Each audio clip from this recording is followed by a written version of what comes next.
जो वक्त की सुइयां गुजर रही हैं, आपको क्या लग रहा है घड़ी की टक टक टक टक, ये क्या घड़ी का खेल है? नहीं, हमारी जिंदगी को काट रही है। बचपने से जवानी आ गई, जवानी से अभी अनकरीब बुढ़ापा आ जाएगा, आपको अंदाजा भी नहीं होगा।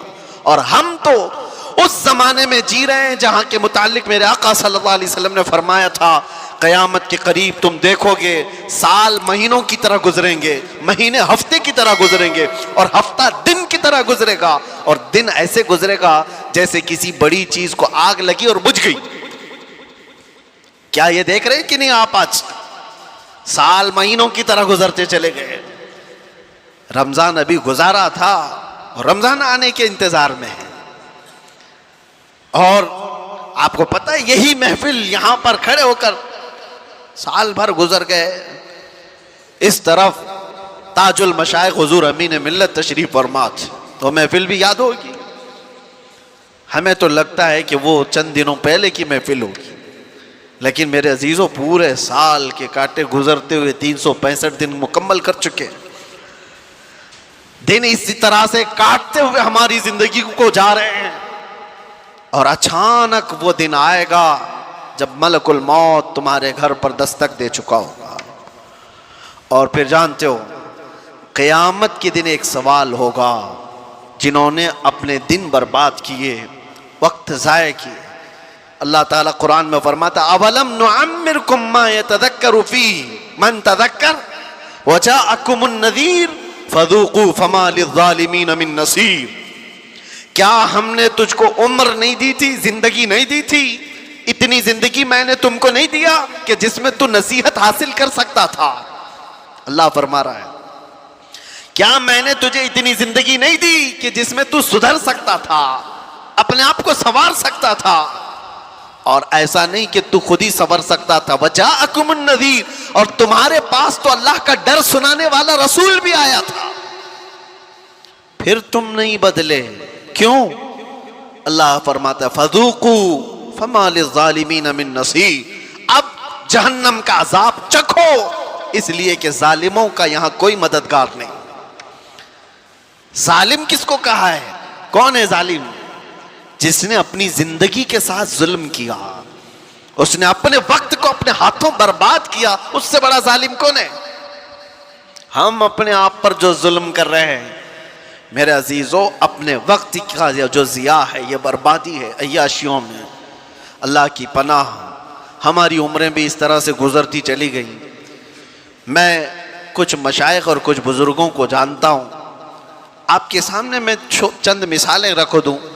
आपको पता है हिंदुस्तान की सरजमीन पर एक बहुत बड़े बुजुर्ग हैं, सुल्तानुल औलिया सैयदना सालार मसूद गाजी, बहराइच शरीफ में आराम फरमाए। बड़ा मकाम है आपका, सरकार गरीब नवाज से भी पहले के हैं।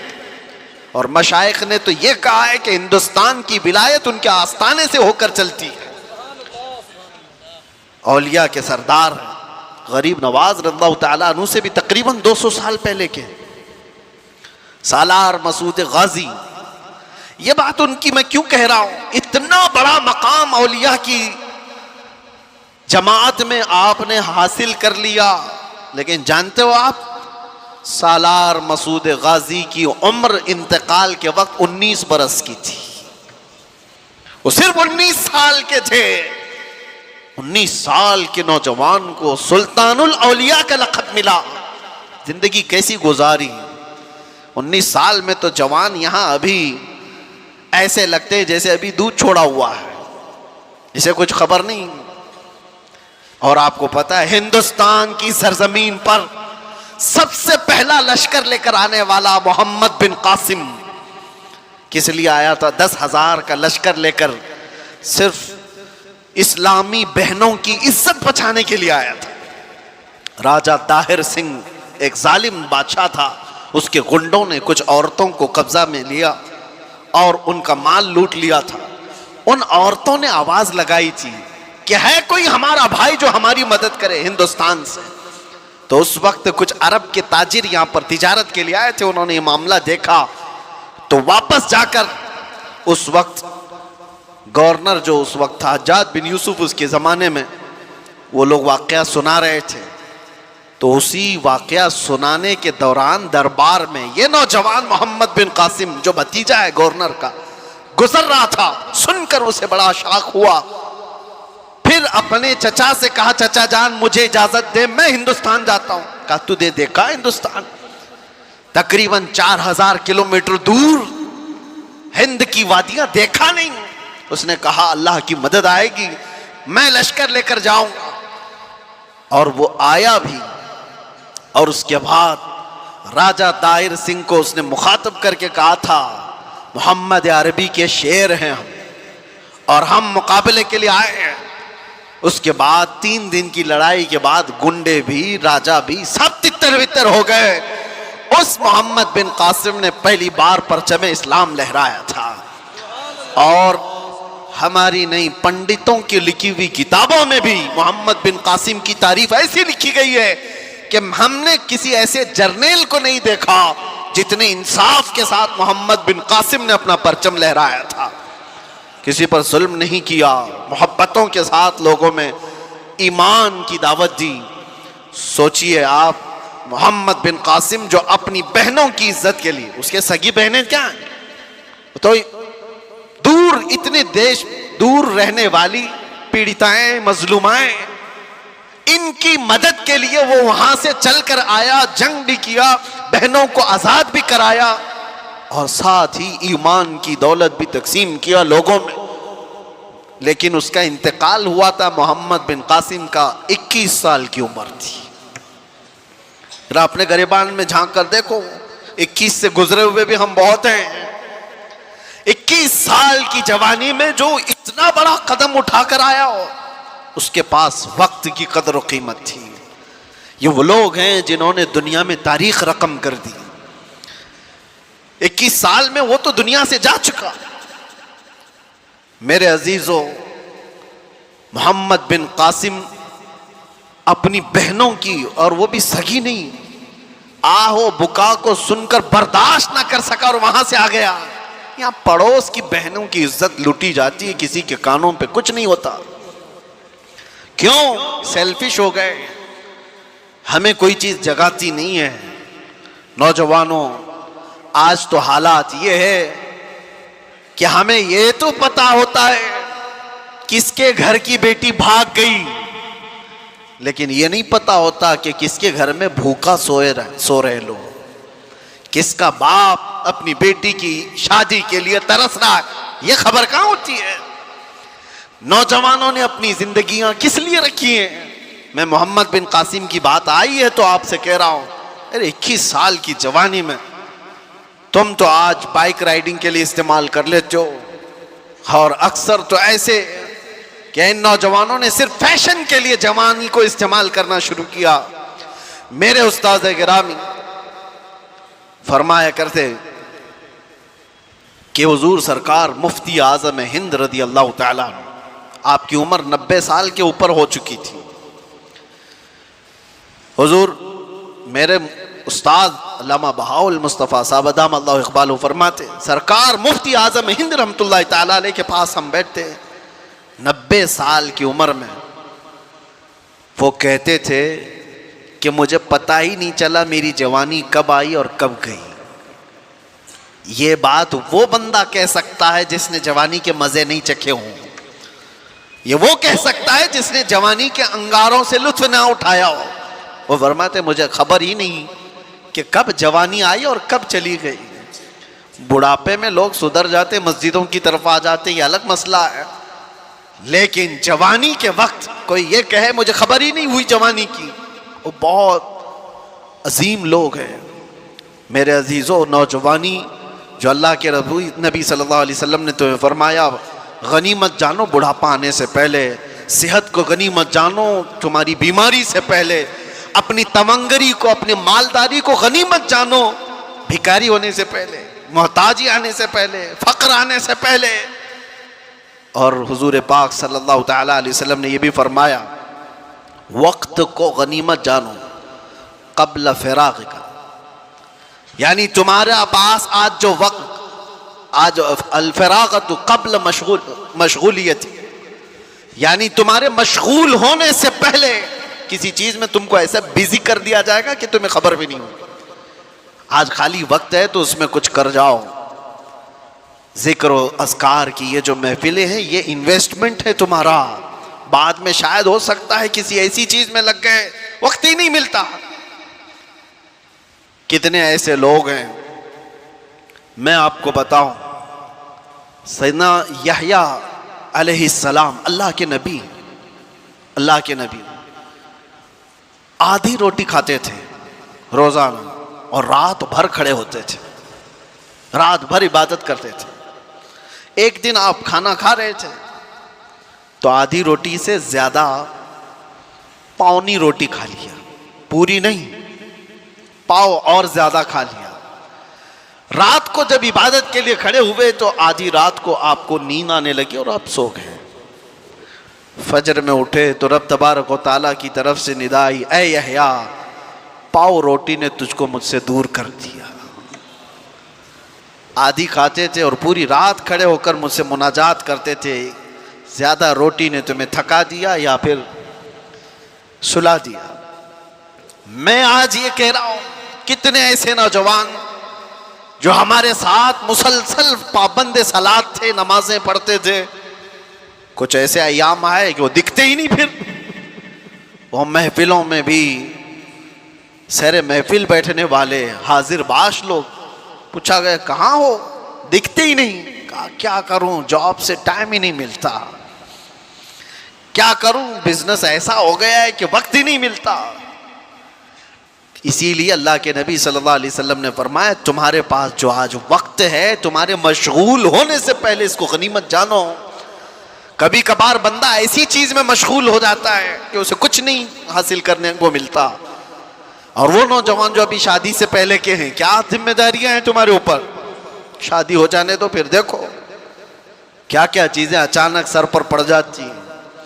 बीवी हुई, बच्चे हुए, और उसके बाद तो इसकी जिंदगी तो ऐसी, सुबह उठा, राशन लाया, कपड़े लाया, वो किया, ये किया, बच्चे को स्कूल छोड़ा है, वहां से लेकर के आए, जॉब पे जाए, खाना लाए, ट्यूशन पे छोड़े, यही सारी चीजों में मसरूफ हो गया बेचारा।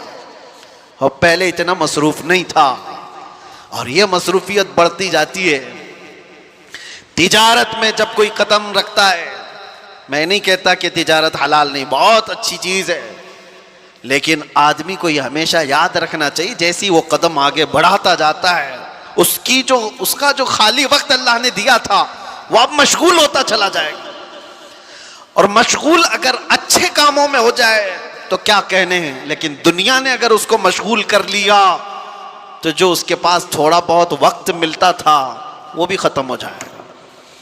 इसीलिए मेरे अजीजों, जिसके पास वक्त है, नौजवानों, ये नेकियों में इन्वेस्ट कर लो। जिसके पास कुछ पैसे रखे होते हैं ना, उनको लोग मशवरा यही देते हैं, क्या करेगा पैसे रख करके घर में, किसी चीज में लगा दे, इन्वेस्ट कर। घर में ये तिजोरी में सजा करके नोटों की गड्डियां रखेगा तो क्या हासिल क्या होगा, पैसे बढ़ेंगे तो नहीं। इन्वेस्ट कर तो बढ़ तो जाएंगे। मैं आज आपसे कहता हूं, वक्त तुम्हारे पास है, जिक्रुल्लाह में इन्वेस्ट करो, मोहब्बत मुस्तफा में लगा दो, और देखना बढ़ के क्या 70 गुना बढ़ करके तुम्हें मिलने वाला है। बढ़ करके ऐसा मिलेगा मेरे अजीजों, दुनिया में छाप छोड़ करके जाओगे। आखिरी चीज मेरे आका सल्लल्लाहु अलैहि वसल्लम ने जो फरमाया, 5 चीजें फरमाई, इग़्तनिम खम्सन क़ब्ल खम्सिन, 5 चीजों को गनीमत जानो, 5 चीजों के आने से पहले। उसमें 5वीं है, हुजूर फरमाते हैं, अपनी जो जिंदगी है जैसी तैसी जो भी है, इग़्तनिम हयातक क़ब्ल मौतिक, मरने से पहले ये जिंदगी को ही गनीमत जान लो। मर जाने के बाद फिर ये चीज वापस नहीं आती। आज हम जिंदा हैं, एक दूसरे को देख रहे हैं, सुन रहे हैं, तुम्हारे हाथ उठ सकते हैं, पैर चल सकते हैं, तुम्हारी जुबान चल सकती है जिक्र इलाही में। जिस दिन रूह कब्ज कर ली गई और अचानक इस दुनिया से दूसरी दुनिया की तरफ रुखसत हुए, ना कोई अमल, ना कोई बातचीत, कुछ भी नहीं। मैं आपको बताऊं, अभी हफ्ता नहीं गुजरा होगा, हमारे पास हमारे मुहिब्बे गिरामी बड़े पुराने हमारे ताल्लुकात में थे, हज़रत हाफिज कारी खुर्शीद साहब, अल्लाह उनकी मग़फ़िरत फरमाए। नागदेवी स्ट्रीट मस्जिद के इमाम थे 20 सालों से। हज़रत अल्लामा मुफ्ती ज़ुबैर साहब क़िबला के पुराने जानकारों में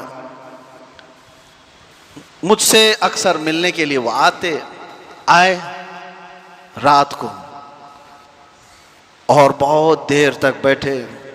मुझसे कहने लगे हज़रत मुझे रमज़ान में उम्रा के लिए जाना है। मैंने कहा इस साल तरावी नहीं सुनाओ क्या? कहा नहीं, इस साल दूसरे नायब सुना रहे हैं। मस्जिद वालों ने कहा इस साल पूरा मदीने में आप रमज़ान गुजारो। मैंने कहा बहुत अच्छा है। वो हमारे साथ जाने के लिए सारी बातें की हैं, मरकज़ की हमारी जो तामीर हो रही है देखने के लिए गए, सारी चीज़ें। मैं वहाँ से निकल कर अजमेर शरीफ के सफ़र पर गया। दूसरा दिन नहीं गुजरा अभी, उनके साथ जो आए कई तस्वीरें भी उनकी मौजूद थी। उनके शागिर्द ने मुझे मैसेज दिया, मैं प्लेन में बैठा हूँ कि कारी साहब का इंतकाल हो चुका है। मैं कहा कौन कारी साहब? कहा आपके पास अभी जो आके गए। कहा कैसे? अच्छे भले इंसान, उम्रा का प्लान करके गए हो। कल यहाँ पर कौन काम करने के लिए आएगा, पीओपी वाले, उनको डायरेक्शन दे करके गए हो कि ये लोग आएंगे यहाँ काम करेंगे, सारी चीज़ें। हाँ कुछ नहीं, घर जा रहे थे, ईशा पढ़कर रास्ते में अटैक आया और घर पहुँचने से पहले उनकी रूह कब्ज़ हो चुकी थी। हॉस्पिटल भी नहीं जा सके। इतने शौक देती हैं ऐसी चीज़ें। एक दिन पहले बंदा जो हमारे साथ बैठे चाय पानी कर रहा हो, रात को सुबह वो कब्रस्तान में उसकी कब्र फूलों से सजी हुई नजर आ रही है, मनो मिट्टी तले जा चुका हो। दिल को दहला देने वाली चीज़ें। इसीलिए अल्लाह के नबी सल्लल्लाहु अलैहि वसल्लम ने फरमाया मौत तुम्हारे लिए नसीहत करती है। ए नौजवानों, जनाजे उठा करके कह लगाते हुए मत जाओ, कब्रस्तानों में हंसी मजाक करके मत आओ। वो सब तुम्हें नसीहत कर रहे हैं, वास कर रहे हैं, हम जा चुके, तुम्हारा नंबर है, तुम आने वाले हो। इसीलिए कहा गया ना जनाजे को सबसे आगे रखा जाए, चलने वाले सबसे पीछे चलें। क्यों? उसको देख करके कि जनाजे में सोया हुआ मर्द या औरत, वो मैयत तुम्हें पुकार करके कहता हुआ जाता है जिस तरह आज तुमने मुझे आगे रखा, पीछे चल रहे हो, इसी तरह कब्र में भी मेरे पीछे तुम ही आने वाले हो। हम सब उसी मंजिल के मुसाफिर हैं। अल्लाह के नबी सल्लल्लाहु अलैहि वसल्लम ने क्या फरमाया? इग़्तनिम खम्सन क़ब्ल खम्सिन, 5 चीज़ों को 5 चीज़ों से पहले गनीमत जानो। उसमें 5वीं चीज़ हुजूर फरमाते हैं अपनी जिंदगी को मौत से पहले गनीमत जानो। एक एक वक्त तुम्हारे पास जो गुजरता जा रहा है अफसोस और पछतावे का ना हो। मौत के वक्त हज़रत सुफियान सौरी रदी अल्लाह तआला अन्हु मशहूर बुजुर्ग हैं, फरमाते हैं एक जनाजा जा रहा था, उसमें एक बच्ची साथ में जा रही थी, उसके बाप का जनाजा था, रोती हुई जा रही थी, बहुत रोती हुई जा रही थी। देखा वो क्या कह रही थी, हज़रत सुफियान सौरी देखते हैं 8 साल की बच्ची है, वो ये कहती जा रही है कि बाबा आज हमारे घर पर बड़ी मुसीबत आई, ऐसी मुसीबत कभी आई नहीं थी। तो उन्होंने उस बच्ची से रोक करके कहा बेटा तुम्हारे घर पर नहीं, जो तेरे बाप पर आई है ना मौत, इससे बड़ी कभी आ नहीं सकती, वो सबसे बड़ी है। तुम तो दूसरे दिन नॉर्मल हो जाओगे, खाने पीने लग जाओ, जिस पर मौत आई है वो सबसे बड़ी आजमाइश है उसके लिए। तू ये नहीं जानती कि तेरे बाप पर जो आई है वो सबसे बड़ी है। उसके बाद उस बाप को जनाजा ले जा करके दफन कर दिया गया। दूसरे दिन हजरत सुफियान सौरी कब्रस्तान गए थे, उस लड़की को देखा अपने बाप की कब्र के पास बैठी रो रही है, अपने बाप की मोहब्बत में मुब्तला थी और कहती बीमार था मेरा बाप, और कब्र से बातें कर रही है अब्बा कल की रात कैसी गुजरी तुम्हारी, जब घर पर होते तो मैं बिछौना लगा देती थी और घर पर होते तो मैं तुम्हें ओढ़ने के लिए चादर देती, घर पर तुम बीमार थे तो तुम्हें मैं पकड़कर उठाती थी, तुम्हें दवाइयाँ ला देती, खाना खिलाती थी और तुम्हें थपक करके मैं सुलाती थी। अब्बा जान कल की रात कैसी गुजरी तुम्हारी, कब्र की ये पहली रात। हज़रत सुफियान सौरी उस बच्ची की बातें सुन रहे थे पीछे खड़े होकर। फिर आपने आकर के कहा बेटा बाप से ये मत पूछ कि कल की रात कैसी गुजरी और तू अपने वाकयात मत बता कि मैं तुझे बिस्तर पर उठाती थी, सुलाती थी, चादर देती थी, थपकती थी। ये पूछ बाबा, हमने जो कफन पहना कर भेजा था उसको फरिश्तों ने रखा है या उसको निकाल कर नंगा कर दिया है? ये पूछ कि तुझे हमने सही सलामत जिस्म के साथ भेजा था, कहीं इस सही सलामत जिस्म पर सांप और बिच्छुओं ने तो हमला नहीं कर दिया है?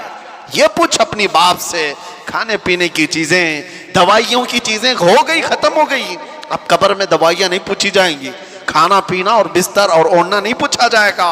अब उससे जो पूछा जाएगा उसके अमाल के बारे में, उसके अमाल के बारे में। अजीज़ान गिरामी वक़ार, मौत आनी है, इससे इनकार करोगे तो भी कुछ मतलब नहीं है। कौन है इस दुनिया में जो इनकार करके दिखाए? वो किसी भी मजहब वाला हो, किसी भी दीन वाला हो, मौत से किसी को इनकार नहीं। मौत से किसको रुस्तगारी है? आज उनकी तो कल हमारी बारी है। आगाह अपनी मौत से कोई बशर नहीं, सामान 100 बरस का है, पल की खबर नहीं। अल्लाह के नबी सल्लल्लाहु तआला अलैहि वसल्लम ने इरशाद फरमाया, अपनी हयात को गनीमत जानो, मौत आने से पहले। मौत के बाद फिर ये हयात, ये जो जिंदगी है, इसके सिर्फ ख्वाहिश करते रह जाओगे, काश। और कुरान पाक में अल्लाह ताला फरमाता है, कई लोग अल्लाह की बारगाह में तमन्ना करेंगे, ऐ अल्लाह एक बार दोबारा हमें इस दुनिया में भेज दे, हम अच्छे अमल करके आएंगे। रब ताला फरमाता है, कल्ला, हरगिज नहीं, वापस वहां कोई नहीं जा सकता। जब इस दारे पानी में, इस दुनिया में अल्लाह के वलियों को वापस नहीं भेजा गया, तुम्हारी हमारी हैसियत क्या है? एक बार कज़ा आ गई, एक बार मौत आ गई, उसके बाद इस सारी दुनिया को तर्क करके हमें जाना है। कब्रिस्तान जाने के बाद कभी मैं महसूस करता हूँ, मुंबई वालों को तो बहुत सारी चीज़ें इबरत के लिए हासिल करना चाहिए। हमारे यहाँ कब्रिस्तानों में कब्रें दोबारा नहीं खोली जाती, यहाँ जिस तरह 6 महीने साल भर में खोल देते हैं। हम तो बचपन में कभी किसी कब्र के खुलने की भी बात नहीं सुनते थे, लेकिन यहाँ तो रोज देखते हैं, जब भी जनाजा लेकर जाए, जो कब्र खोदी जाए उसमें पता नहीं कितनी खोपड़ियाँ निकलती, कितनी हड्डियाँ निकलती, कितनों के पाँव की हड्डियाँ, हाथों की हड्डियाँ। अरे हमने तो सूखी खोपड़ियाँ देखी हैं यहाँ कब्रिस्तानों। और ये देखने के बाद एहसास होता है, ये वो लोग हैं जो अपने उम्दा कपड़ों पे फख्र करते थे, ये वो लोग हैं जो उम्दा गाड़ियों में सफर करते थे, ये वो लोग हैं जो मर्तबों के लिए लड़ते थे, ये वो लोग हैं जिनको ताकत का नशा था, माल का नशा था। इतने आजिज और बेबस हैं कि इनकी हड्डियां बिखर गई, खोपड़ियां नीचे बिखर गई। यही सारी चीजें जिंदगी खत्म होने के करीब है, हमारी भी और तुम्हारी भी। इसीलिए अल्लाह के नबी की बात याद करो। हुजूर फरमाते, अपनी हयात को गनीमत जानो, मौत आने से पहले। ये जो साल गुजरते जा रहे हैं, देखो अभी 26 आ गए हमारी जिंदगी में, आप क्या समझते हैं ये साल के आते जाते रहने को? मियाँ ऐसा नहीं है कि ये खुशियों से पटाखे फोड़ने वाला साल है। जिंदगी का एक साल तो कम होता जा रहा है, हम तो अपनी मौत के करीब जा रहे हैं। अगर मिसाल के तौर पर तुम्हारी जिंदगी की उम्र अभी 35 साल हो गई और तुम्हारी हयात लिखी गई है 50 साल, 35 साल के बाद अब 36वां साल शुरू हुआ, तो मुझे बताओ 15 साल बचे थे और बहुत 14 हो गए, एक साल और आ गए 13 हो गए, एक साल और आया 12 हो गए। मौत से करीब तर होते जा रहे हैं हम। इसलिए हमारे हर वक्त को ये जो हयात है गनीमत जानो। अल्लाह के नबी सल्लल्लाहु तआला अलैहि वसल्लम का एक और फरमान मैं आपको सुनाऊं।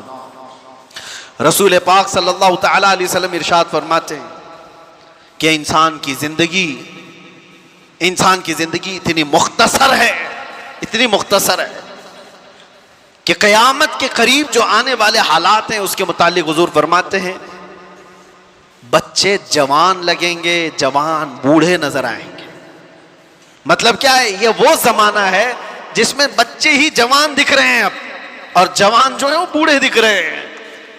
देखो ये 5-6 साल के बच्चों को जो आज मालूमात हैं, हमारे जमाने के जवानों को भी नहीं मालूम थी। आज के 5 साल के 6 साल के बच्चे पूरा तुम्हें चला देंगे। इंटरनेट के बादशाह हैं ये। इनको मोबाइल हाथ में दो, पूरी दुनिया ये बताते हैं, सारी चीजों का इल्म इनको। जवानी के जो मामलात मालूम थे वो 5-6 साल के बच्चों को आज मालूम है। यही तो मेरे आका ने फरमाया, एक जमाना आएगा बच्चे तुम्हारे जवान दिखेंगे, और जवानों का हाल यह है कि सारी जवानी तो बचपन में खत्म कर लिया, 25 साल के हो रहे, 30 साल के हो रहे, बुढ़ापे जैसी शक्ल हो गई, बाल सफेद होने लग गए।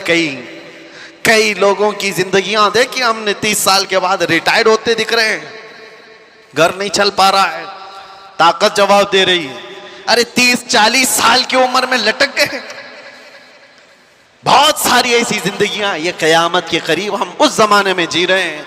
हमारी जिंदगियां अब शॉर्ट होती जाएंगी, मुख्तसर होती जाएंगी, और शायद अगलों को जो उम्रें मिली थी वो उम्रें भी हम पहुंच नहीं पाएंगे। इसीलिए जितनी जिंदगी हमारे पास मुख्तसर सी है, कुछ कर गुजर जाओ और इसको ज़ाया होने मत दो।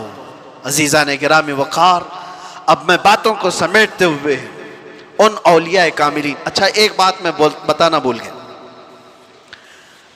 मैंने मोहम्मद बिन कासिम की मिसाल दी, सुल्तान सालार मसूद गाजी की मिसाल दी।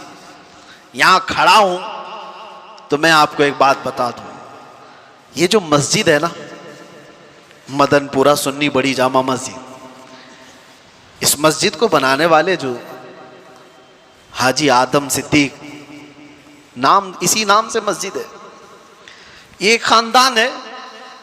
मैं इनकी पूरी तफसीलात में नहीं जाते हुए एक बात कहता हूं, साबू सिद्दीक साहब का नाम सुना होगा, उनके नाम से हॉस्पिटल भी है, मुसाफिर खाना भी है, हो सकता है आपने देखा हो या सुना हो। बड़ा मुसाफिर खाना है, बड़ा हॉस्पिटल है, अच्छा, और मुंबई जैसे शहर, और तकरीबन उनकी जिंदगी में ऐसी 3 बड़ी मस्जिदें हैं। डिटेल आप हो सकता हो जो ट्रस्ट है जो ये सब चला रही है उनसे मालूमात करें या उन खानदानों से मालूमात करें। मेरे इल्म में जितना है वो साबू सिद्दीक साहब ने ये बड़ी मस्जिद, हमारी ज़िंदगी में मस्जिद बनाने का मसला आ जाए तो सालें उम्रें ख़त्म हो जाएं। ऐसी बड़ी मस्जिदें जो तकरीबन 150 साल की से ज़्यादा से खड़ी हूँ, 3 मस्जिदें, हॉस्पिटल, मुसाफिर खाना और भी बहुत कुछ। लेकिन हैरत की बात यह है कि वो साबू सिद्दीक साहब भी 30 साल की उम्र में फौत कर चुके थे। इतनी कम उम्र में इतना सब कैसे करके चले गए? कुछ लोग वो हैं जिनके वक्त में अल्लाह ने बरकत अता फरमाया है, जो अपनी जवानी में कर गए वो बहुत बूढ़े भी नहीं पहुंच पाएंगे। इसीलिए मेरे अजीजों, ये कामों को देखने के बाद फिर एहसास होता है कि जवान अगर कोई एक खड़ा हो जाए तो अल्लाह उसको इतनी मजबूती और ताकत अता करता है कि वो हजारों को भी खड़ा कर सकता है। लोग आज समझते हैं मुख्तसर सी चीज में होता क्या है, बहुत कुछ होता है।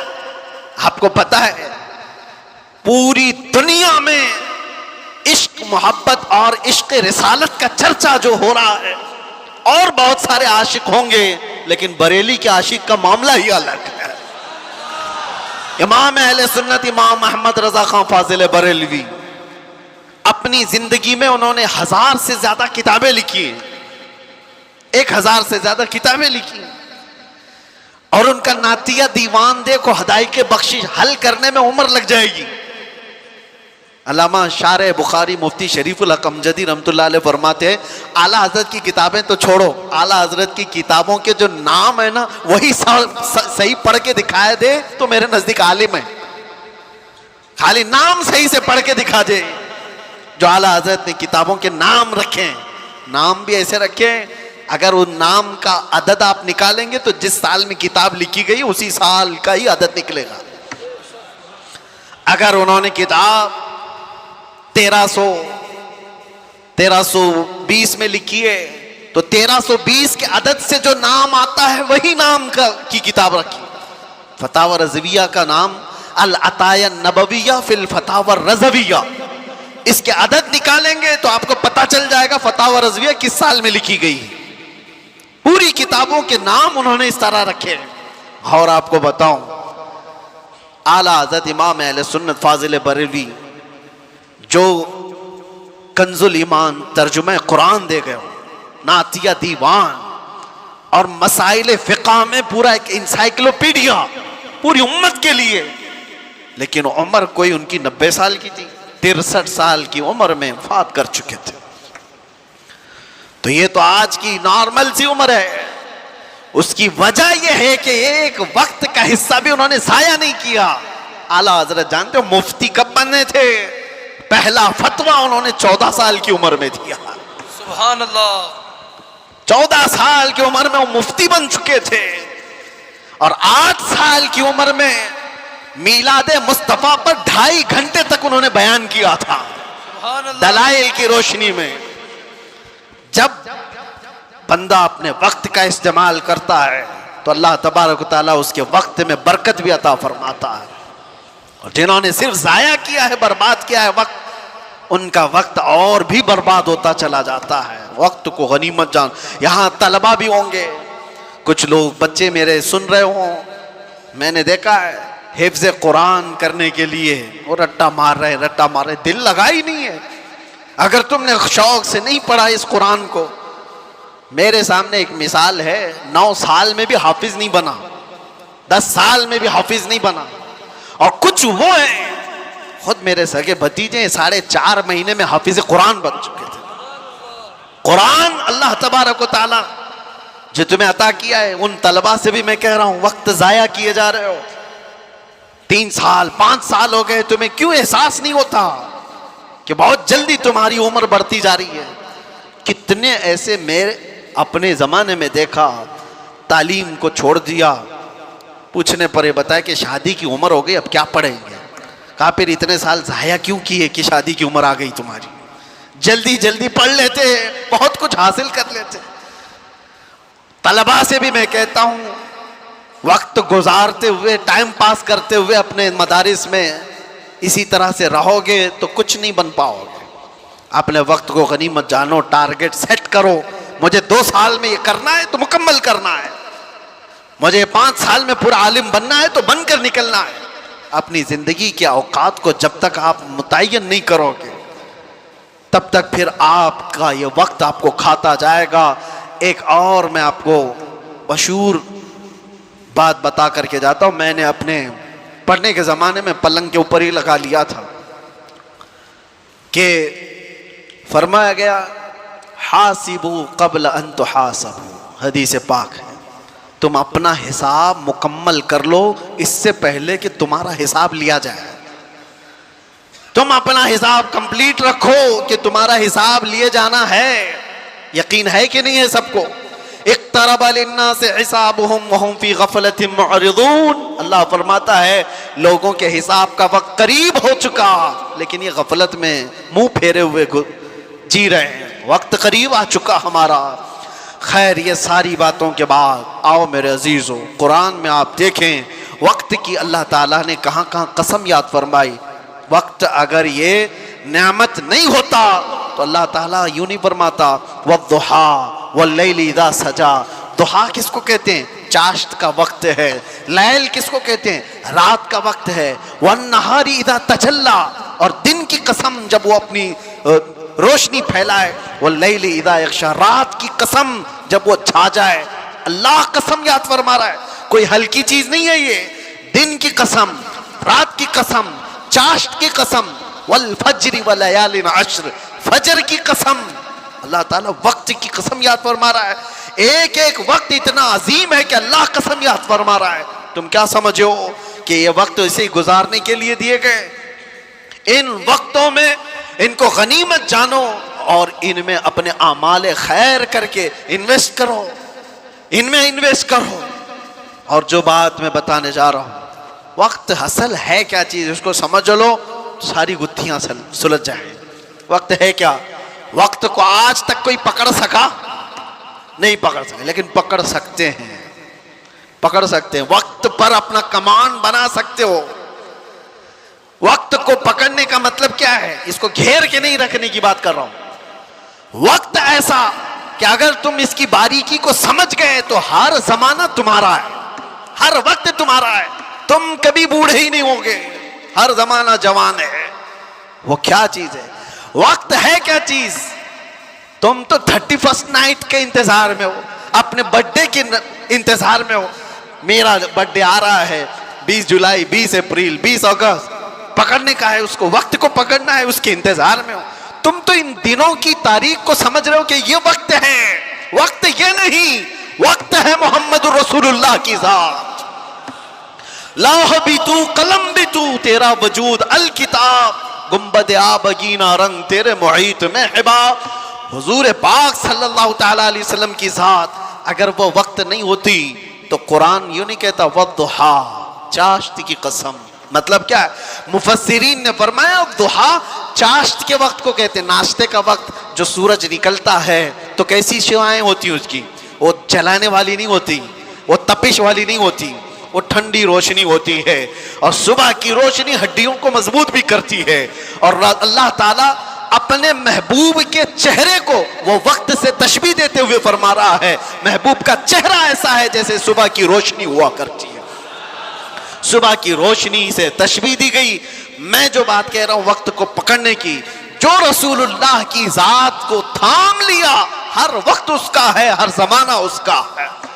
मोहम्मद के गुलामों में बुढ़ापा, ये बचपन से सुनते आए हम, बुढ़ापा नहीं आता।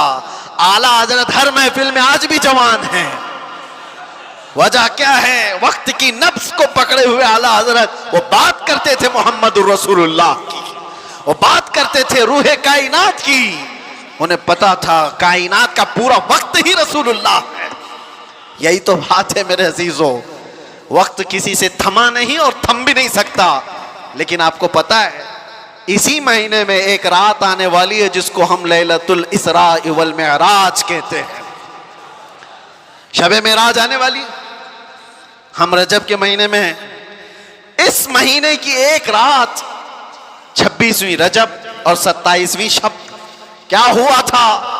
मुस्तफ़ा करीम सल्लल्लाहु तआला अलैहि वसल्लम की मेराज का वो वाक़या हर साल सुनते हो। हुआ क्या था? हदीसों की रोशनी में जिब्राइल अमीन आए, मुस्तफ़ा करीम सल्लल्लाहु तआला अलैहि वसल्लम को मक्का मुकर्रमा से हरम काबा तक ले गए, हरम से उसके बाद मस्जिद अक्सा ले गए। यहाँ तक का तो वाक़या कुरान बयान कर रहा है, सुब्हानल्लज़ी अस्रा बिअब्दिही लैलन मिनल मस्जिदिल हराम इलल मस्जिदिल अक्सा। पाक है वो ज़ात जिसने अपने बंदे खास को मस्जिद हरम से मस्जिद अक्सा तक ले गया। और उसके बाद हुआ क्या? सारे नबियों की इमामत फरमाई, सारे नबियों ने मेरे आका के कसीदे पढ़े। फिर उसके बाद सफर हुआ, पहले आसमान, दूसरे आसमान, तीसरे, चौथे, पांचवें, छठे, सातवें आसमान। हर आसमान पर एक एक नबी से मुलाकात। वाकया पता है? सुनो तवज्जो से, मेरे आका सल्लल्लाहु तआला अलैहि वसल्लम उसके बाद अर्श, कुर्सी, लौह, कलम, जन्नत, दोज़ख सबके मनाज़िर मुलाहिज़ा फरमाए। सिदरतुल मुंतहा पर गए। उसके बाद जिब्राइल अमीन वहीं रुक गए, आका आगे गए। हुजूर पाक सल्लल्लाहु तआला अलैहि वसल्लम अब उस जगह का सफर किए जिस जगह का नाम ही नहीं, लामकां, उसको जगह भी नहीं कह सकते। जगह वो है जो कायनात के अंदर में, वो लामकां, मका ही नहीं, और उसमें सिमत भी नहीं, ना पूरब, ना पश्चिम, ना दक्षिण, ना उत्तर, कुछ नहीं। ये तो वहां है जहां सूरज निकलता है। और उस जगह मेरे आका गए जहां सूरज नहीं, चांद नहीं, उसके आगे पहुंच। और फिर वो एक ही मकाम कुर्ब था मेरे रब्बे जुल जलाल के हुजूर, रब तबारक व तआला के हुजूर गए। और कैसे? काबा कौसैनी औ अदना, दो कमानों से भी कम का फासला रह गया था। मेरे आका इतने करीब गए, अल्लाह करीम ने अपने कुर्ब में, अपने जिलों में जितना वक्त चाहा हुजूर पाक सल्लल्लाहु अलैहि वसल्लम को शरफ़े मुलाकात अता किया। बाद में फिर हुजूर आए। बयान करने में इतना वक्त लग रहा है, मेराज का पूरा वाक़या भी नहीं, समरी बयान कर रहा हूँ, खुलासा। और हुजूर रब ताला के हुजूर से तोहफा भी लेकर के आए, पता है? 50 नमाजों का। मूसा अलैहिस्सलाम मिले, कहा 50 आपकी उम्मत नहीं पढ़ पाएगी, कम करा लाएं। गए अल्लाह की बारगाह में, 5 कम कराए, फिर आए, फिर 5 कम कराए, फिर आए, फिर 5 कम कराए। 9 बार बार बार बारगाह रब्बुल इज्जत में जाते रहे, आते रहे। आखिर में 5 रह गई, फिर आए। सोचो ये बयान करने में इतना वक्त लग गया, सिर्फ छोटा सा समरी और खुलासा। लेकिन हकीकत इस वाक़े की ये है, ता अर्श गए फिर आए मोहम्मद, कैसे हुजूर अर्श भी गए, वापस भी आ गए, लेकिन शायर कहता है जंजीर भी हिलती रही, बिस्तर भी रहा गरम, ता अर्श गए फिर आए मोहम्मद सल्लल्लाहु अलैहि वसल्लम। जिस कमरे में आप आराम कर रहे थे, दरवाजे की कड़ी, अगर दरवाजा खोल करके आदमी जाए तो कड़ी कितनी देर तक हिलती रहेगी? रिवायतों में यह मिलता है दरवाजे की जो जंजीर है, मियां आप दरवाजा बंद करके गए तो कड़ी हिलती है थोड़ी देर तक के लिए। हुजूर जब मेराज का पूरा सफर तय करके आए थे तो दरवाजे की कड़ी अभी हिल रही थी, और बिस्तर पर आदमी सो करके उठे तो बिस्तर कितनी देर तक गर्म रहेगा? Minute, 1.5 minute. लेकिन हुजूर जब मेराज से वापस आए तो बिस्तर अभी भी गर्म था। यह नहीं कहा गया कि सूरज अभी नहीं तुलू हुआ था, यह नहीं कहा गया कि रात पूरी नहीं गुजरी थी, बल्कि यह कहा जा रहा है अरे जंजीर भी हिल रही थी और बिस्तर भी रहा गर्म, तार्श गए फिर आए मोहम्मद सल्लल्लाहु अलैहि वसल्लम। अब यहां पर अकल के घोड़े दौड़ाने वाले एथिस्ट आते हैं और कहते हैं ऐसा कैसे हो सकता है, ऐसा कैसे हो सकता है? उनका जवाब हम फिर कभी देंगे, ये हमारी पाक महफिल है, बारगाह मुस्तफा का जिक्र है, तो जाहिर सी बात है ये आशिकों की महफिल है। जब पाखंडियों की होगी तब उनको जवाब देंगे। तुम साइंस के वजूद पर यकीन और ईमान रखने वाले लोग, पहले तो तुम ये भी नहीं मानते थे कि बंदा एक जगह से 2000 किलोमीटर का सफर 1 घंटे में कर सकता है। आप कहते हैं ऐसा कैसे हो सकता है? आज तो मानते हो रॉकेट से कर सकते हैं, प्लेन से कर सकते हैं। अरे आज तो नाकाबिल यकीन तरक्कियां चीन और जापान कर चुके हैं, वहां तो ट्रेनें ही प्लेन की रफ्तार पकड़ चुकी हैं। आज तो ऐसी ऐसी तरक्कियां हैं कि आदमी पूरी दुनिया को 1 सेकंड में देख रहा है, इधर से उधर बहुत कुछ होता जाएगा। इन सब पर उनको यकीन है, इन सब पर यकीन है, लेकिन जो बात मेरे मुस्तफ़ा करीम सल्लल्लाहु अलैहि वसल्लम की जा रही है उस पर यकीन नहीं होता।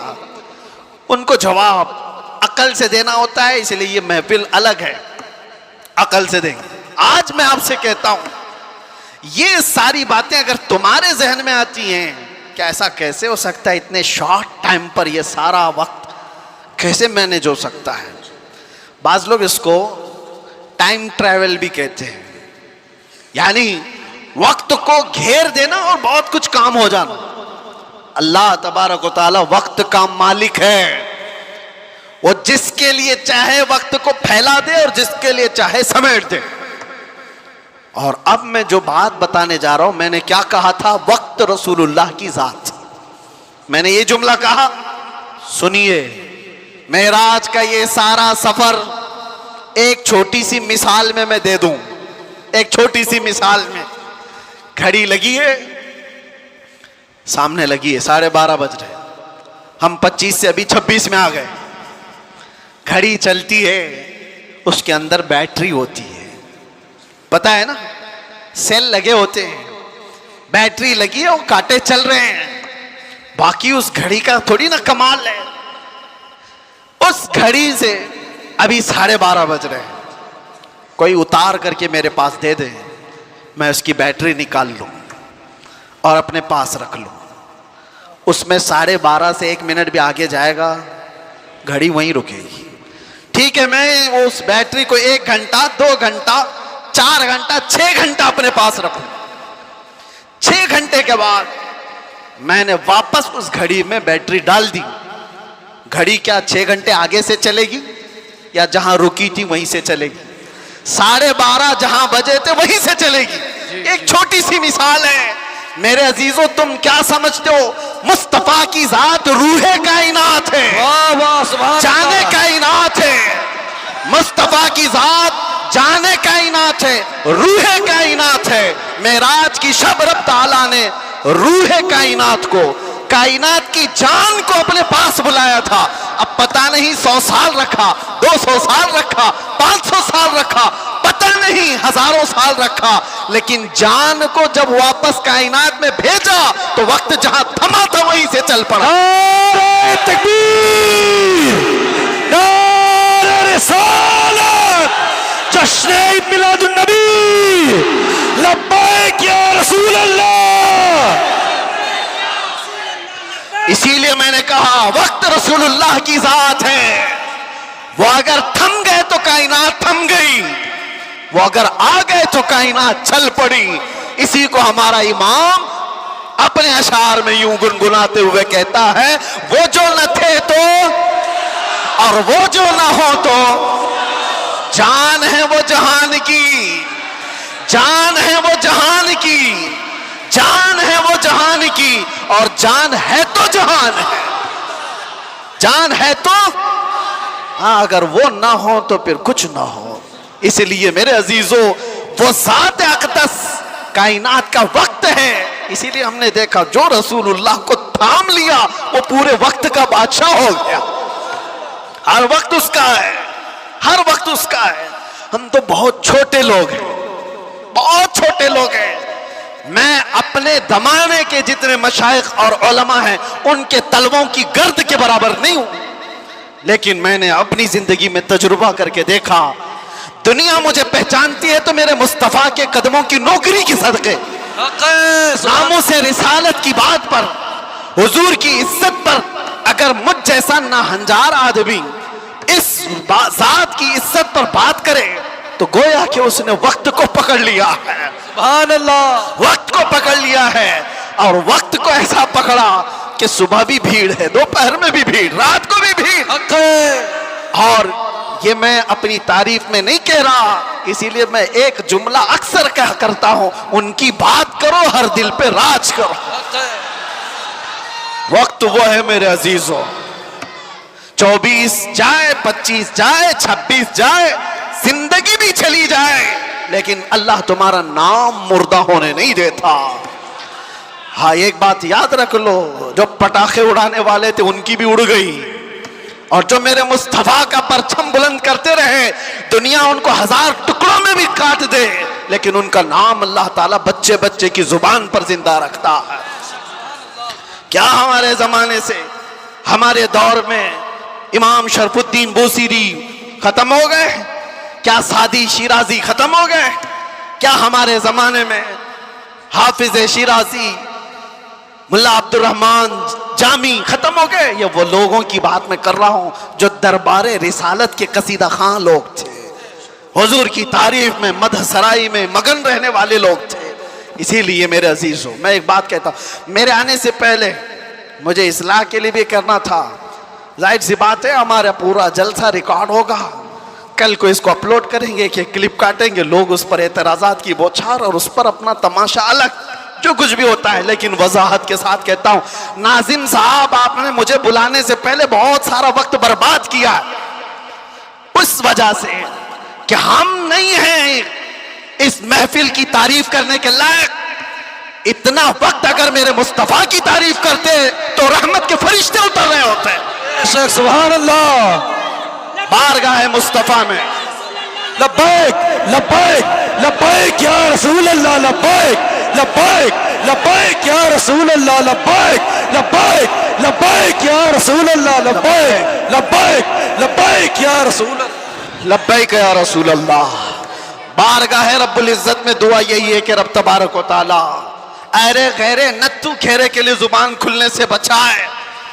आला हजरत के पास नानपारा के रहने वाले साहब आए थे और ये कहते हुए कि हमारे नानपारा के जो नवाब साहब हैं उनकी शान में जब कोई शायर शेर पढ़ता है तो खूब नजराने देते हैं। शायर लोगों का हाल यही है, और कुरान ने उनको कहा है, वश्शुअरा यत्तबिउहुमुल गावून, अक्सर शायर तो गुमराही की वादी में गिर जाते हैं, अक्सर शायर।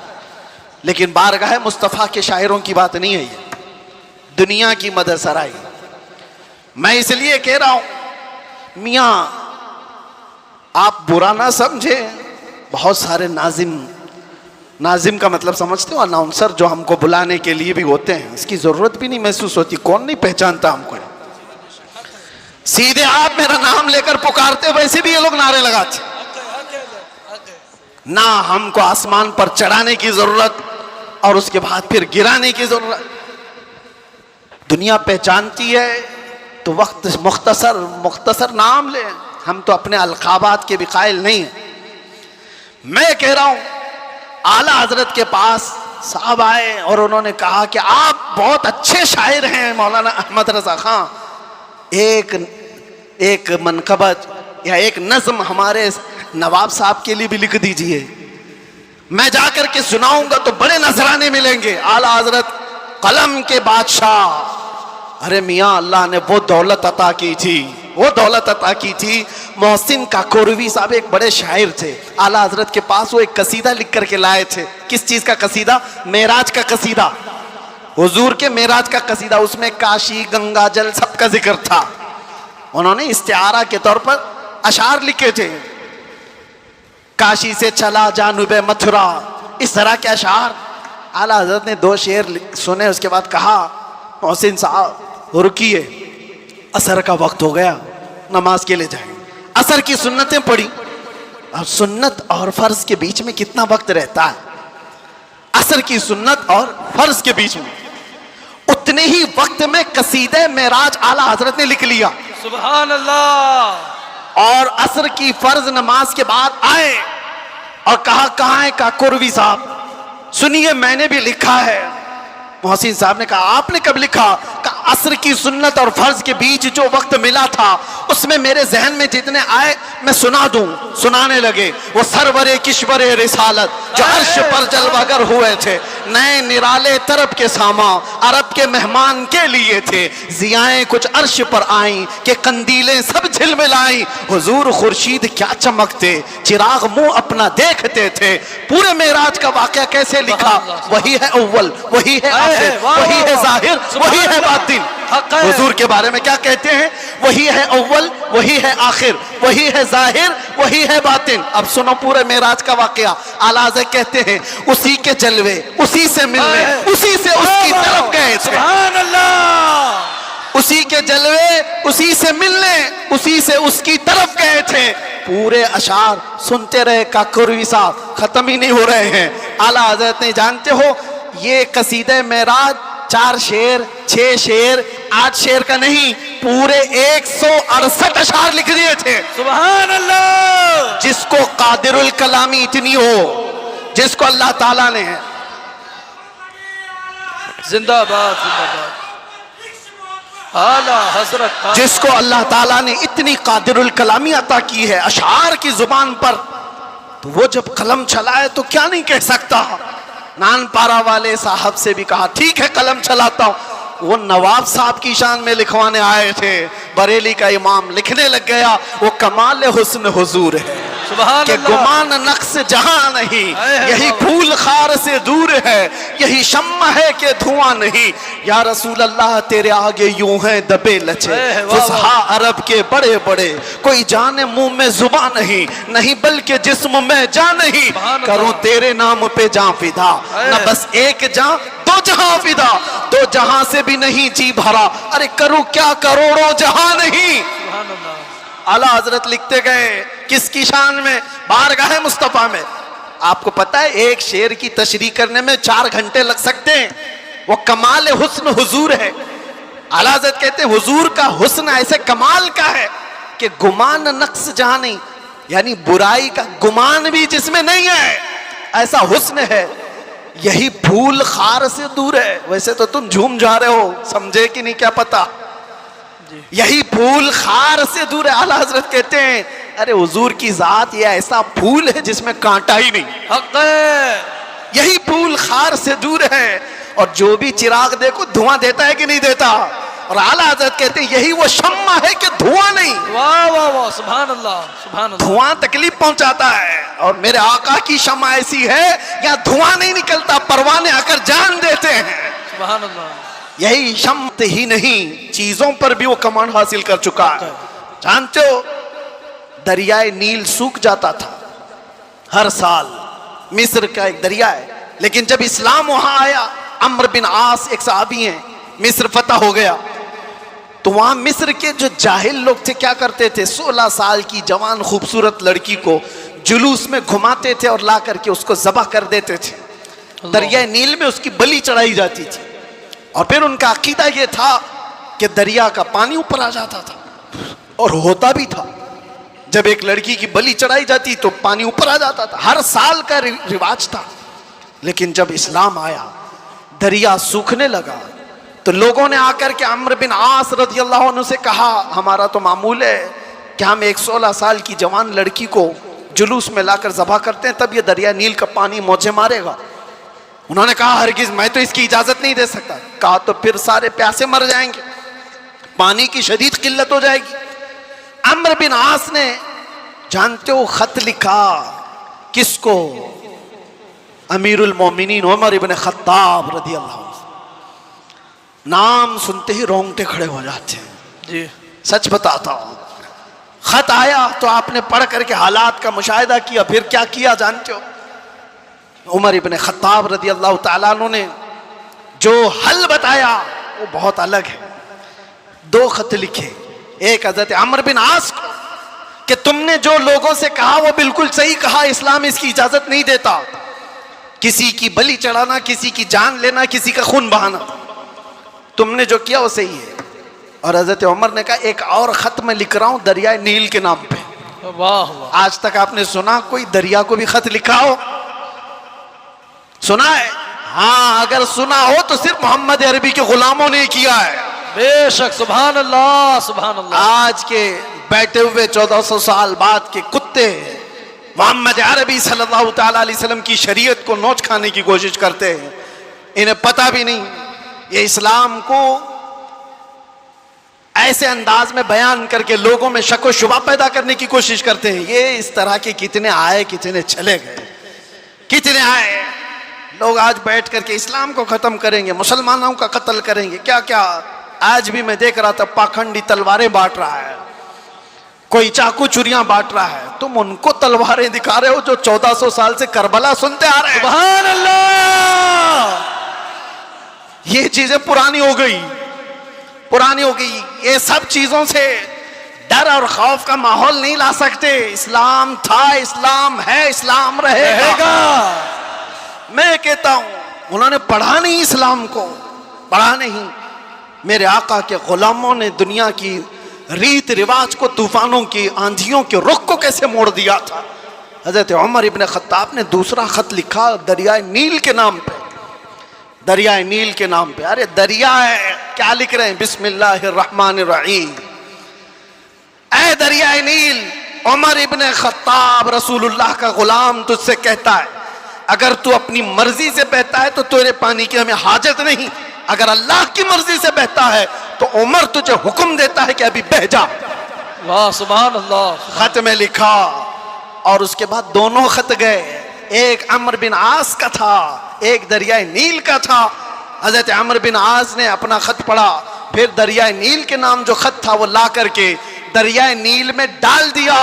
कसम खुदा की, तारीख की सच्चाइयां बताती हैं, उस वक्त शबाब पर दरिया नील 16 गज ऊपर आ चुका था। सुभान अल्लाह। और वो जमाना है कि आज का जमाना दरिया नील कभी सूखा ही नहीं, सुभान अल्लाह, कभी सूखा ही नहीं। ये है मेरे आका सल्लल्लाहु तआला अलैहि वसल्लम के गुलामों की जिंदगी। मेरे अजीज, नारे तकबीर, नारे रिसालत, नारे रिसालत, जश्न ईद मिलादुन नबी, उलमाए अहले सुन्नत, उलमाए अहले सुन्नत, उलमाए अहले सुन्नत, नारे तकबीर, नारे रिसालत। बैठ जाएं आप लोग।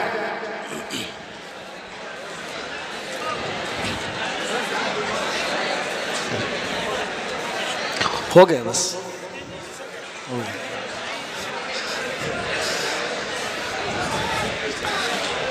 दुरूद पाक पढ़ लें। अल्लाहुम्मा सल्लि अला सय्यिदिना मुहम्मद व आलिहि व अस्हाबिहि व बारिक वसल्लम। सलातु व सलामन अलैका या रसूलल्लाह सल्लल्लाहु तआला अलैहि वसल्लम। एक मिसाल दे देता हूँ, गुफ्तगू ख़त्म करता हूँ। अभी मैंने बताया ना, मेरी तकरीर में ही बताया, तयम्मुम का मसला बताया ना, पानी आ गया तो तयम्मुम खत्म। हम तयम्मुम में पानी आ चुका है। मेरे अजीजों, एक चीज जो मैं देख रहा हूं काफी देर से, मस्जिद की जितनी वसात है, आप बैठे हुए हैं, जो खड़े हैं, शायद उनको अंदाजा नहीं, 1.5 घंटे से वो खड़े हैं। 1.5 घंटे से, उधर वाले भी इधर वाले भी, तकरीबन मैं बोलता जा रहा हूं, मैं भी खड़ा हूं। और जो खड़े हैं उनमें से एक एक से भी मैं पूछता हूं कि तुम्हें वक्त के गुजरने का अंदाजा हुआ? 1.5 घंटा गुजर गया, इसलिए कि यहां बात रसूलुल्लाह की चल रही है, बात इज्जत मुस्तफा की है। वक्त की जब बात की जा रही है तो वक्त का अंदाजा नहीं होता। मैं किसकी बात कर रहा हूं? वक्त की बात। वक्त कौन है? रसूलुल्लाह की ज़ात। और इसी को कुरान कहता है वद्दुहा, कभी वल्लैल और कभी वल अस्र। जहां वक्त की कसम याद की गई है, मुफस्सिरीन फरमाते हैं उससे मुराद ज़ाते रसूल है, रसूलुल्लाह की ज़ात है। और मेरे आका सल्लल्लाहु ताला अलैहि वसल्लम की ज़ात को जिसने थाम लिया उसने वक्त को पकड़ लिया है, वक्त को पकड़ लिया है। हर वक्त तुम्हारा है। और एक बात ये भी, जो हुजूर की गुलामी में आया उसने वक्त को ऐसा पकड़ा है कि बुढ़ापा कभी नहीं आता उसका। वो हर जमाने का जवान है, हर जमाने का जवान है। इसीलिए जिन औलिया कामिलीन को हम सुनते हैं, हमारी तसव्वुर में ऐसा आता है, इमाम हुसैन का जब जिक्र करते हो, इमाम हुसैन का जब जिक्र करते हैं, सच बताना मेरा अपना भी मुशाहिदा, करबला की दास्तानें सुनते हैं तो ऐसा लगता है एक वो हसीन जवान जो करबला के मैदान में डटकर मुकाबला कर रहा है। पूरा तसव्वुर तो यही रहता है करबला का वाक़या सुनने के वक्त, लेकिन पढ़ने के बाद पता चलता है कि उनकी उम्र तो 56 साल की थी। गौसे पाक का तज़किरा आता है तो शक्ल शबाद तसव्वुर में ऐसी आती है किसी हसीन जवान की। गरीब नवाज का तज़किरा आता है तो किसी हसीन जवान की। इसलिए मेरे अजीजों कि ये रसूलुल्लाह की ज़ात से ऐसे वाबस्ता लोग हैं कि वो हर जमाने के जवान हैं, हर जमाने के जवान हैं। और दूसरी बात, एक तो हर जमाने का जवान है और उसका जिक्र कभी पुराना भी नहीं होता, कभी पुराना नहीं होता। आप बरसों से मस्जिदों में आ रहे हैं, अभी मैं अगर आपके सामने पढ़ूं मुस्तफ़ा जाने रहमत पे लाखों सलाम, शमे बज़ में हिदायत पे, आज भी पढ़े जाते हैं, हमने हजारों बार सुना होगा, लेकिन ये सलाम कभी पुराना नहीं लगता, कभी पुराना। और मैंने अपनी तकरीरों में कितनी बार आला हजरत के उन अशार को तिलावत के तौर पर पढ़ा होगा। आला हजरत फरमाते हैं, बुझ गई जिसके आगे सभी मशालें, शम्मा वो लेकर आया, सारे अच्छों में अच्छा समझिए जिसे है उस अच्छे से अच्छा, सारे ऊंचों में ऊंचा समझिए जिसे है उस ऊंचे से ऊंचा। अरे कौन देता है देने को मुंह चाहिए, देने वाला है सच्चा। ये वो अशार है, हम बार बार पढ़ते हैं, मजा तुम्हें क्यों आ रहा है? दुनिया गाने सुनती है जब तक उसका जमाना होता है, जमाना पुराना हो जाए तो नए गानों की धुन तलाश करती है दुनिया। लेकिन बारगाह मुस्तफ़ा की मदह सराई ऐसी है, अभी मैं अगर कहूँ वो अहसनु मिन कलम तरक़त आइनी व अजमलु मिन कलम तलिदिन निसाउ खुलिक़त मुबर्रअम मिन कुल्लि ऐबिन कअन्नक क़द खुलिक़त कमा तशाउ। अरबी के अशार है। किसने कहा था? हस्सान बिन साबित ने। कब कहा था? 1400 साल पहले। क्या कहा था? या रसूल अल्लाह, आपसे ज्यादा हुस्न वाला मेरी आंखों ने देखा ही नहीं। सुभान अल्लाह। देखा नहीं, हो सकता है कहीं होगा, तुमने नहीं देखा। सवाल ये है ना, तुमने नहीं देखा होगा, कहीं और होगा। दूसरे शेर में हस्सान बिन साबित ने कहा वाजमलु मिन कलम तलिदिन निसाउ, ऐसा नहीं कि मैंने नहीं देखा, आपसे ज्यादा हुस्न वाला किसी माँ ने जना ही नहीं। सुभान अल्लाह। यह अशार पुराने लगते हैं, बार बार पढ़े जाते हैं। बलगल उला बिकमालिही कशफत दुजा बिजमालिही हसनत जमीउ खिसालिही सल्लु अलैहि। जो मदह सराई किया मेरे आका की, उसने वक्त की नब्ज को पकड़ा है, वक्त को थाम लिया है। और वक्त हर जमाने का उसका है, उसका वक्त है। अगर कोई हमसे आकर के पूछे गरीब नवाज का कौन सा वक्त था, हम कहेंगे नादान, 800 साल पहले नहीं, अभी उनका ही वक्त है। सुभान अल्लाह। है या नहीं? आज भी उनका ही वक्त है। कोई अगर कहे 800 साल पहले के थे, 700 साल पहले के थे, नहीं, वो राजे महाराजाओं की तारीख में कहा जाता है इतने पहले के थे। गरीब नवाज तो आज भी हैं। इसीलिए करबला के वाक़े को समेटते हुए एक शेर जो मशहूर है फारसी का, क्या कहा जाता है? शाह अस्त हुसैन। फारसी आती है? नहीं आती, लेकिन शेर याद है। शाह अस्त हुसैन का मतलब क्या है? फारसी में समझा देता हूं। फारसी में अस्त और बूध दो लफ्ज हैं। अस्त का मतलब है, बूध का मतलब था।